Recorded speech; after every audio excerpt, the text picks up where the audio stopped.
Welcome to English Unlocked. Welcome to the deep dive. This is where we take the sources you share with us, and we really plunge right in to find those interesting nuggets of knowledge and insight. Yeah, cutting through the noise, getting straight to what's fascinating. And today, we're diving into something maybe a bit different, something that might feel, well, incredibly familiar. That's right. Our source is a personal account. It's actually a transcript describing a specific Saturday routine, and it was shared by one of you listening. So our mission, our goal for this dive, is to explore this seemingly simple day. Look at the details, the feelings, those tiny moments of observation, and see what makes it unique, relatable, and maybe surprisingly insightful. What's the core of this experience? Well, it's interesting because it's a day that mixes quiet routine with a bit of a physical challenge, a minor one, but still there. Okay. And moments where the person seems to find a certain kind of peace just by being. Let's unpack this. All right, let's do that. And it starts slow, doesn't it? The day doesn't kick off with an alarm like, say, a typical weekday might. No, not at all. The account mentions just staying in bed until almost 9 a.m. Wow, okay. Just lying there. Yeah, just lying there, looking at the ceiling, listening to the quiet. It paints this picture of a really deliberate, unhurried start. But it's not just about relaxing, is it? There's something else going on. Exactly. This slowness isn't purely choice. There's an underlying reason, pain from a wisdom tooth. Ah, okay, that big tooth way at the back, right? That's the one. And the source even notes, wisdom sounds kind of fancy. Huh, yeah. But there's nothing wise feeling about it when it's aching like that. And the description of the pain is quite specific. It's not agony, not enough to make you cry. Right. But just this persistent annoyance, enough to sort of chip away at your peace. It really colors the whole morning. It does. And that discomfort leads to this feeling described as foggy. Foggy. How do they mean that? Like actual fog? Well, sort of. It's used as a soft way to say things feel unclear, a bit blurry, like your thoughts are slow or you're just not quite fully awake yet. I get that feeling. And that fogginess then dictates the movements, right? Everything becomes gentler, slower. Exactly. A slow walk to the bathroom. Even standing there for a few seconds, just gathering themselves. Brushing teeth really gently because of the sore tooth. And splashing the face with cold water, almost like trying to force themselves awake a bit. You can really feel that tentativeness, can't you? Even deciding to wait on the shower until after the dentist. Yeah, it reinforces that sense of minimizing effort, avoiding anything jarring. And getting dressed is just about comfort. Big t-shirt, cozy pants, all about ease. From there, it's a slow move to the kitchen, and the first thing is always tea. Always tea. What kind? A big cup of ginger tea, the source specifies. Ginger. Okay. Good for settling things. And then standing by the window while it steeps. Yeah, letting it sit in the hot water. The source uses a nice analogy like the tea is taking a warm bath to release its flavor. I like that. And it's while standing there, waiting, that the observations start. That's right. Looking outside, noticing the world feels slow too. Like it's also taking a break. This is where the deep dive gets really interesting for me. This forced slowness, maybe because of the toothache, it seems to open up the space to notice these simple, quiet things. Does that make sense? Absolutely. It totally does. The source lists specific details. A cat on a wall. Okay. 2 birds flying in circles, a man watering his plants like really deliberately, one by one. And it's described simply as peaceful. Just peaceful. Not dramatic, just these small, everyday life moments that maybe you'd usually miss. Yeah, and finding peace in that. It's like it wasn't despite the discomfort, but maybe the forced pause actually enabled it. That's a great way to put it. And breakfast is also dictated by the tooth keeping things soft. So, no crunchy cereal. Definitely not. Just warm oatmeal, oats, milk, a little honey. Simple. Very simple. And topped with soft banana slices. Not fancy, but gentle, comforting. And the description of eating it. Yeah. That's also quite telling. It is. Sitting down, sipping the tea, eating the oatmeal, 1 spoon at a time. No phone, no noise. Just the breakfast and the weekend silence. It feels incredibly present, doesn't it? Almost like a mindful moment, even if it wasn't planned that way. Yeah.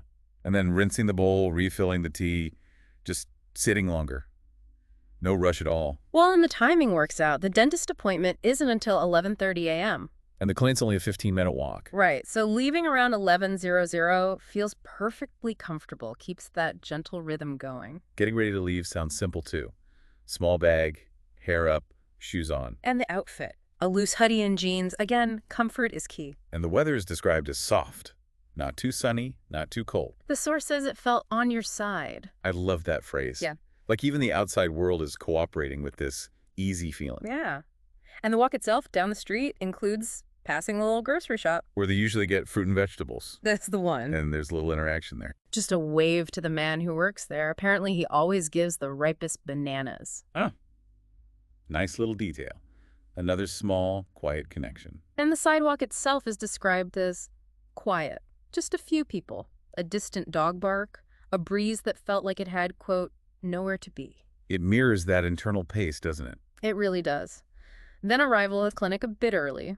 Sitting outside for a few minutes. And here's where the feeling shifts a bit, right? A little nervous energy creeps in. Yeah, that tiny familiar fear before the dentist's chair. Even on a peaceful day, some anxieties just pop up. Understandable. So how do they cope? Just simple things. A deep breath. Looking at the plants in the little garden outside before heading in. Just grounding themselves quietly. Inside, the waiting room is quiet.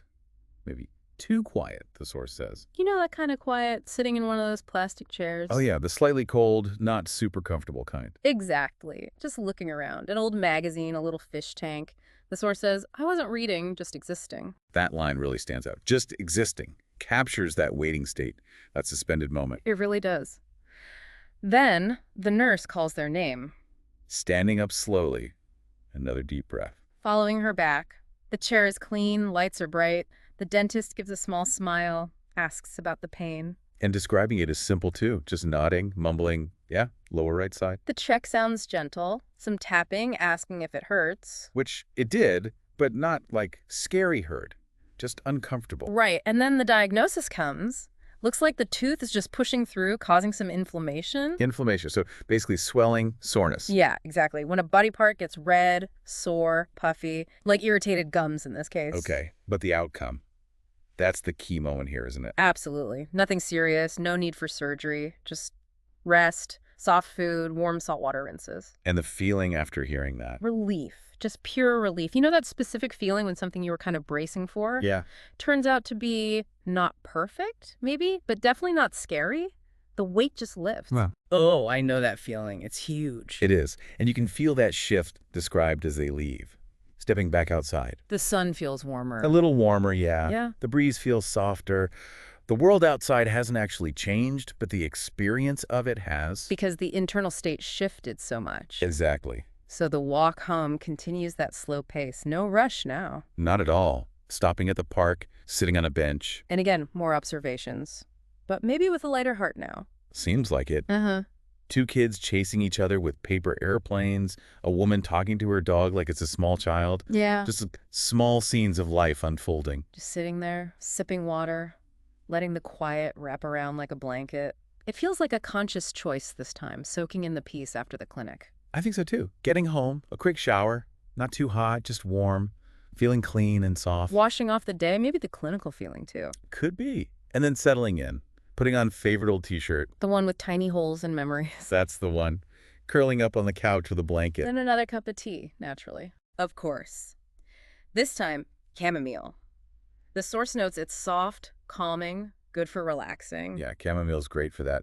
And this leads to what feels like maybe the core moment of the winding down phase. I think you're right. Just lying there, staring at the ceiling again, like in the morning. What different this time? Completely different. Not thinking, not planning. The source says simply just being. Just being. What is that state exactly? Yeah. It's not the foggy feeling from the morning, which was tied to the discomfort. No, this feels more like presence, maybe an intentional state, or just one that emerged naturally, free from doing or planning. And leads to a nap. Yeah, just for maybe 30 minutes. The source describes it as drifting off. Drifting off. Yeah. Like falling asleep slowly, gently. Exactly, like a boat drifting on calm water. Yeah. Unplanned, didn't even realize it was happening. And waking up from that. Feeling calmer, Yeah. lighter, like the day had pressed a reset button. Wow. So the arc of the day feels complete then. Started foggy and uncomfortable, navigated that bit of stress at the dentist, and ended in this state of calm, presence, lightness. That really seems to capture it. So that was the Saturday, as described in the source. Nothing huge, nothing perfect, Definitely had its annoying moments with the tooth. for sure. But full of tea, the dentist visit, and these little pockets of peace and observation. So what can we really take away from this account of a seemingly ordinary Saturday? Well, it really seems to highlight how powerful just slowing down can be, especially when life throws these small discomforts at you. Yeah, that even when you're dealing with a low-grade ache Oh, or you're anticipating something you'd rather avoid, like the dentist, right. there are still moments available. Standing by a window, sitting on a park bench, Yeah. moments where you can find calm just by noticing the world. And that profound relief, too. Not necessarily from everything being perfectly fixed, Yeah. but just from a feared situation turning out to be less serious than you'd maybe built it up to be in your head. That shift in perspective is huge. It really is. Yeah. And maybe the value of just allowing yourself a different pace sometimes, tuning into your own state, finding those moments of just being. Letting the day unfold without constantly doing or planning, it feels like that was the ultimate reset button for this particular Saturday. Yeah. It's a good reminder, isn't it, that even the quietest, maybe least remarkable seeming days can hold some pretty significant insights. If you just allow yourself to observe and experience them fully. So maybe a final thought for you listening. Think about your own days, the ones that seem ordinary or perhaps a little challenging. How often do you rush through them? What little moments of peace or quiet observation might you find if you allowed yourself to move just a little slower? Even on a day that includes an appointment or some discomfort. What does it truly mean for you to simply